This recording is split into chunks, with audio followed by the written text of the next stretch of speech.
I'm Erin Daly, and on behalf of myself and Jimmy May, I'd like to welcome you to this recording. This is part of the Good Legal Stories movement, which is an offshoot of the Good Stories movement of Tony Oposa, organized by the Normandy Chair for Peace. Jimmy? Yeah, and today we're just so delighted to have Ramin Pejan to talk about a case that so many of you are interested in and have followed. But let me tell you a little bit about Ramin. And his bio, of course, is along with the materials. But the long story short is he's one of the world's leading international human rights lawyers. Right now, he's a senior lawyer with the international program with Earth Justice. He holds a bachelor's degree from Duke, a law degree from American University in Washington, and an LLM from McGill in Montreal. He's also worked with the United Nations Office of the High Commissioner on Human Rights and with the United Nations Environment Program.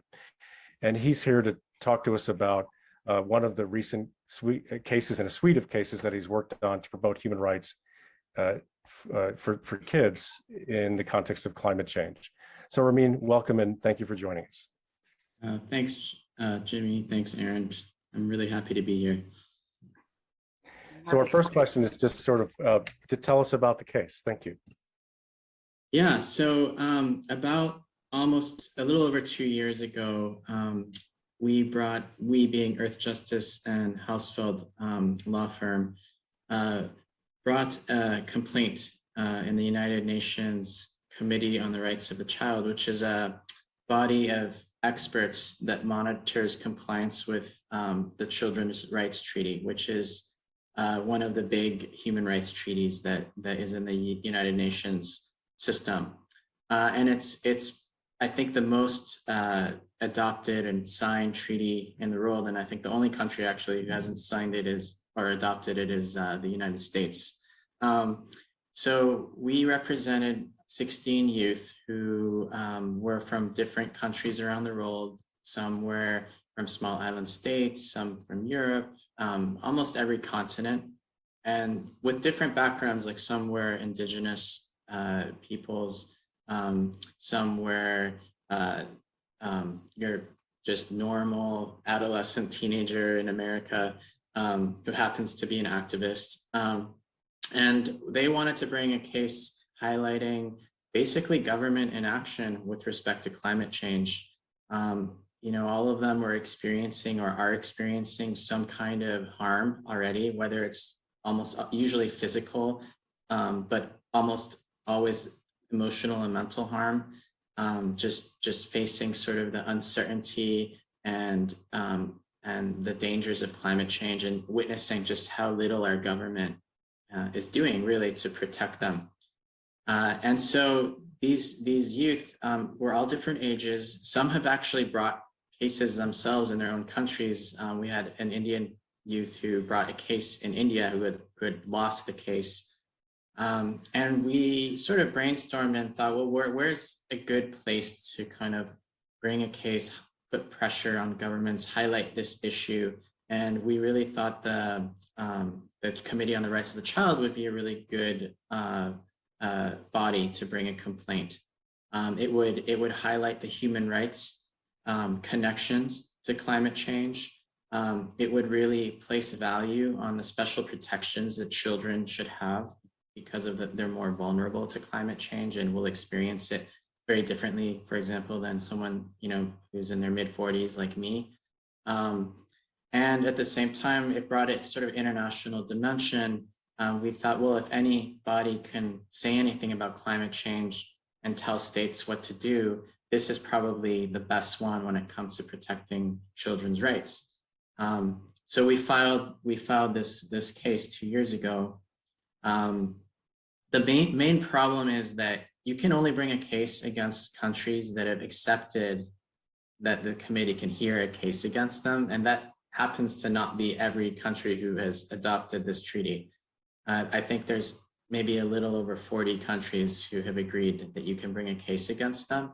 So we brought the case against the 5 biggest emitters within that group of 43 states, and that happened to be Brazil, Argentina, Turkey, Germany, and France.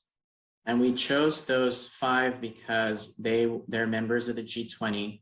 You know, their emissions still are nothing in the realm of what China, India, and the United States are doing, but they're significant enough. And they have, as members of the G20 and leading economies, they have this power to lead by example. So that was the case. Yeah, I don't know how much more you want me to get into the background.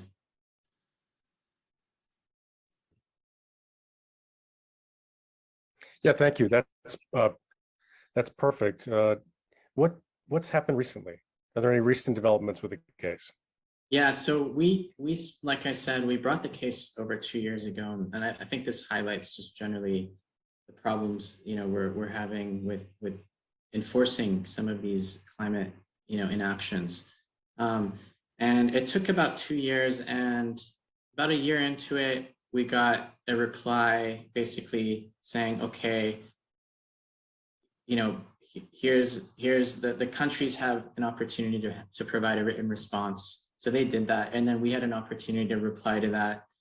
And then, you know, one of the big hurdles that we had to overcome, or try to overcome, which we didn't, spoiler alert, is that we had to show that we did not need to exhaust remedies in each of these countries. And for non-lawyers, what that means is a lot of time these international courts and international bodies require you to first try and bring your case in the country you're suing. So let's say we had France, they would require us to bring that case. But there's an exception to the rule where if you could show that it's ineffective or the law would not give you the remedy you want, or that it's overburdensome, then these bodies, you know, may allow you to bypass that attempt to bring the exhaustion or the cases in these courts. And for us, it just wasn't a possibility to have 16 youths from around the world each bring cases in each of these 5 countries. I mean, it would just be too expensive, take too much time. And we argued, I think, very clearly that it wouldn't even be successful. But anyways, after about a year and a half, the committee decided we brought the case against all 5 countries in one case. They decided to split it up, and they decided to have 5 hearings, one for each country. And it was the first time in its history that it had had a hearing on any case. And I think the second or third time in the history of any United Nations treaty body. So we went ahead with these 5 hearings, and then they also gave the opportunity for the children to present their stories separately without the countries present. And they did that. And then, you know, after the 5th hearing, it took about 3 to 4 months to get through all of them. They finally issued a decision, and the decision was not, you know, it wasn't a great one for us, but what they had done is they split the case. So they first wanted to hear whether it was admissible, which is a bunch of procedural hurdles you have to overcome to make, you know, before they go to what they call the merits, where they actually decide, is this country actually violating this law or their obligation? And they decided to throw out the case at that point because they said we should have brought these cases in these different countries. And I can get into that. But what's interesting is the committee issued this huge press release and had this whole media around their decision. And they actually called their decision historical because what they had done is they had really, I think, pushed the law into a new realm when it comes to what's called as jurisdiction, which is essentially when are states responsible for their actions? Is it only when the harm is within the state? Or can you hold a state responsible for human rights violations when the harms are outside the state? And this has been a really tricky part or aspect of the law when it comes to climate change. And here the committee really issued, I think, a really progressive interpretation of jurisdiction and really, I think, moved the ball forward. So it's kind of a mixed result. We won in a lot of ways on trying to show this responsibility of states. They also have some really good language about harm and linking the harm to the actions of the states, what we would call causation. They've really pushed the ball forward on that. But then, at the end of the day, they threw out the case. And for our 16 petitioners, youth, I mean, that's not a great outcome, because they're kind of left without a remedy. And yeah, we unfortunately we didn't agree with their ruling either on exhaustion of remedies, which I'm happy to talk about as well. That's so interesting. There's so many different aspects of this case. Can you tell us a little bit more about your own role in the bringing of the case and how it played itself out? Yeah, so we were co-counsel, like I said, with a law firm, and the law firm's name is Hausfeld LLP, and they're a big law firm, and they do a lot of kind of like public interest cases. Michael Hausfeld, who's the kind of like head of the firm, he sort of has just been he's very interested in climate change and really pushing governments to do much more. And so they had initially sort of been talking with some of these petitioners, and I think the most famous one's Greta Thunberg. She was on board to bring this case, and they approached us and sort of asked us some questions about the petition, and of course there was a lot of youth already who wanted to bring this case that they were in contact with. There was another organization called Heirs to Our Ocean, which does really great work with a lot of youth, especially like from small island states, around climate change and ocean pollution. And yeah, there just happened to be like a lot of youth interested in bringing this case. And eventually Hausfeld just asked if we would be interested in being co-counsel. At Earth Justice, we have brought several human rights and climate change cases before. And I think, in fact, we might have brought the first one in 2003 or something, and with on behalf of the Inuit in the Inter-American Commission. And so, yeah, it just sort of came together. And yeah, they're just, the youth really drove it. I mean, they're already activists and already fighting for climate action. So it was really easy to just be the lawyer here and just be like, hey, we could draft, the legal arguments. Obviously, the youth aren't equipped necessarily to make intricate arguments about jurisdiction and exhaustion of remedies, but their stories come out throughout the papers that we submitted. And that's really the most important part of the case, is to highlight just the harms that they're going to face. And I think we did a really good job of highlighting just how little governments are doing. I mean, they really are utterly failing at addressing climate change. And it's just corporations and governments have failed these youth, and they're still failing these youth. I mean, it's really, if anything, I learned so much from the youth, because I just realized just how utterly terrible and terrifying, the situation is, and how frustrating. I was frustrated, but it's just seeing it through their eyes is really, really eye-opening. No pun intended, but it really is. So, Ramin, we're talking to you during the week where yesterday the Conference of the Parties started in Glasgow. So, despite sort of where the case ended up being dismissed on procedural ground, despite having these progressive elements in it, do you see the case, or what was learned in the case, either way, as influencing conversations occurring at the international level over the next couple of weeks? I think so. I think, there's a lot of like people, organizations, youth, you all, like so many people working on this issue. And I really feel like there's a synthesis or merging of all these efforts. And this is just one of many cases that are really important that have been brought. But I think it was an important case. I do think some of the takeaways around jurisdiction and harm that we talked about are really important. And I do think the children and youth have to drive this issue.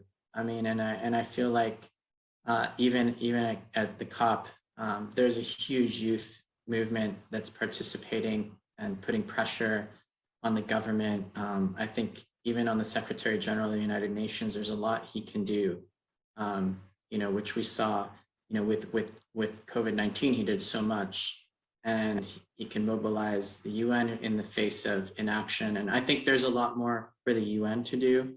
But I do think these cases just all serve to highlight just how utter, like I said, how much needs to get done and how quick.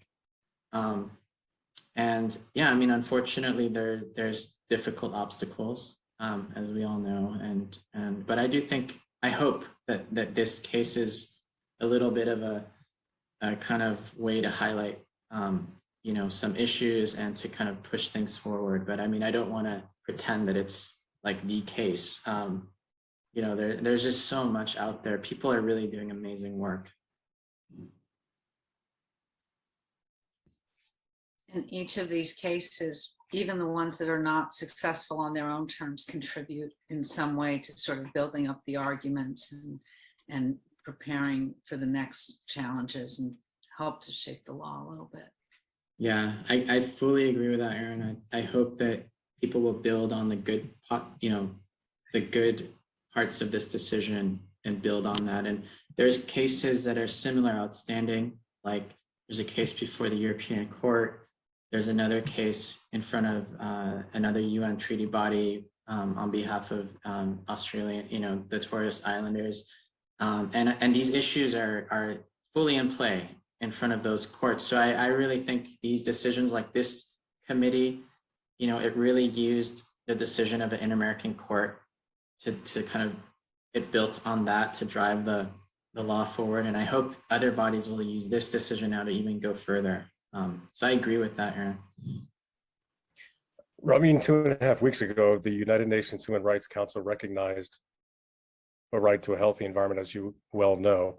And I didn't mention it in the bio, but let me mention it now because of the question that I have and any thoughts that you have. And I think this will be the last question that I have, is about a human right to a healthy environment. So 4 years ago, you and John Knox edited a terrific book and had your own chapters in it, making the case for a right to a healthy environment. Which you two contributed to. Thank you very much. Yes, and thank you so much for inviting us. It's such a pleasure to be a part of that. But if that decision from the HRC had been announced or reached a year ago, my first question is, would that have made any difference for your case? And regardless, what do you think might be the ongoing impact of that resolution for cases involving children and youth going forward? Thanks. Yeah, it's a really good question, Jimmy, and it's one that I just don't know. I mean, I don't know why the committee didn't take this case on exhaustion. I mean, it's a very poorly written decision on exhaustion, and they just sort of dismissed mountains of evidence that we provided, showing why we wouldn't win a case. And so I don't know why they dismissed it. Probably they didn't want to take this case because it's they get funded by these governments, it's political, and it's a tough case for them to hold these countries accountable. So I think what they did is they decided to frame it as a win by giving us a little bit, but then not taking the case. If the right to environment resolution was passed a year ago, I don't know. I mean, I don't know if those issues that kind of prevented the committee from moving forward, if they still would have sort of decided to move forward. It's hard to know, but I do think that resolution is incredibly important. I do think it will be a very good sort of building block, again, for many arguments and advocacy. And it was a long time coming. I mean, as you know, people have been working on this for over 20, 30 years, some people in the UN. But I think having that right, there recognized, it's a hook now that I really hope is going to, foster change and be used. Let's hope so. That's all I have. Erin, do you any final remarks or questions?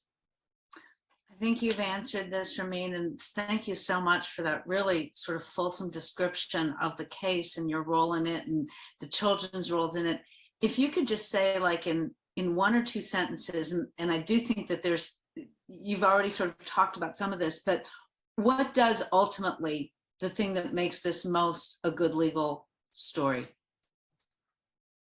Yeah, I mean, I think it's just, again, it's driven by the youth, and it's a good legal story because they're the ones who are really pushing for change, and they need to, because the adults aren't doing it. And so I just get really thrilled when I see, kids, children age 12, 11 years old, some of them, just being so strong, putting themselves or families out there against these governments. So really just inspirational for me. And I'm really relying, well, not relying, but I really have a lot of hope for what they can achieve.